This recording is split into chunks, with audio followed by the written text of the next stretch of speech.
66 million years ago, Earth supported a highly specialized, globally distributed ecosystem. At the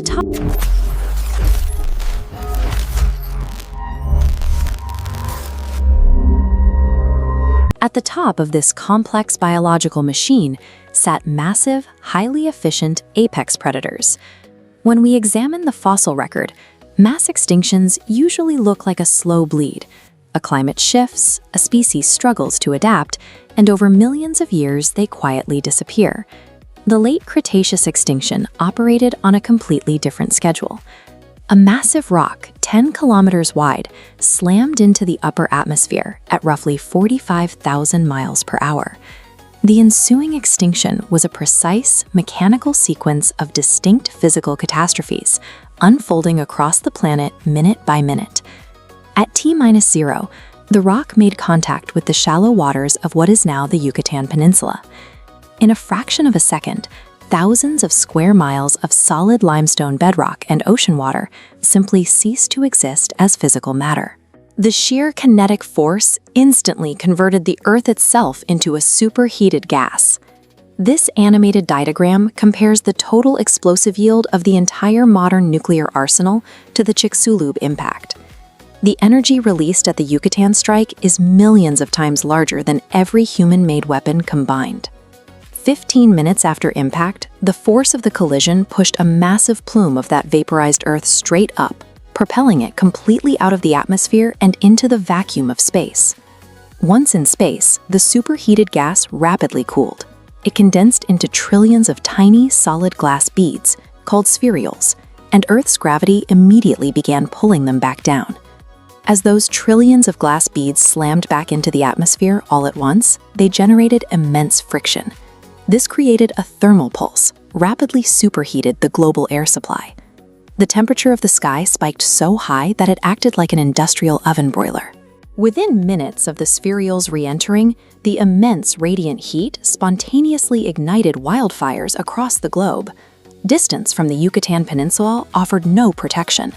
The initial kill mechanism utilized the planet's own atmosphere to incinerate surface life on every continent. 2 hours later, as the sky continued to burn, the devastation expanded downward to the tectonic plates and the oceans. The transfer of kinetic energy from the strike triggered seismic events exceeding magnitude 10. Violent earthquakes aggressively rippled through the crust of the North and South American continents. At the impact site, the newly excavated crater and the sheer violence of the tectonic shaking permanently displaced massive volumes of the ocean floor, forcing immense walls of water outward. This top-down map shows concentric rings of mega tsunamis radiating from the crater. Hundreds of feet high, they traveled the deep ocean at the speed of a jet airliner. Heading the Americas, millions of gallons surged miles inland, drowning coastal ecosystems currently on fire. For terrestrial life, there was no high ground and no shelter. The first 2 hours trapped them between a burning sky and oceans tearing through the continents. Days turned into months. The fires eventually burned out, and the oceans receded. The immediate physical violence was over, but the slow biological collapse was just beginning.